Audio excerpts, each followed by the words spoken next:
সব কথা বলা যায় না, এটাই জীবনের নির্মম বাস্তবতা।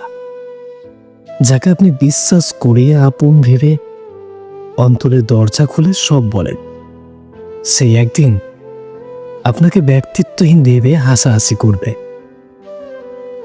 মানুষ আসলে সরলতা বোঝে না, সফলতাকে দুর্বলতা মনে করে।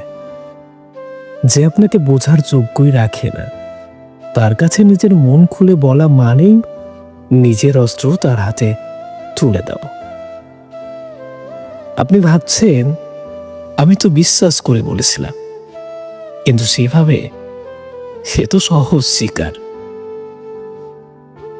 মানুষের ভিড়ে অনেকেই আছে যারা আপনার কথায় রং চড়িয়ে নিজের সুবিধা মতো ঘুরিয়ে আপনার বিরুদ্ধেই ব্যবহার করতে পিছপা হয় না। তখন আসলে আপনি বুঝতে পারবে আপনি দরজা খুলে ভুল জায়গায় প্রবেশ করেছিলেন। এক সময় অসহায় লাগে, নিজেকে বোকা বলে মনে হয়।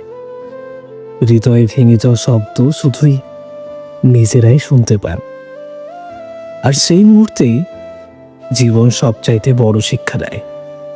সব কথা আসলে সবাইকে বলতে নেই। সব সম্পর্ক বিশ্বাস করার মতো হয় না, সব মুখই আপন হয় না।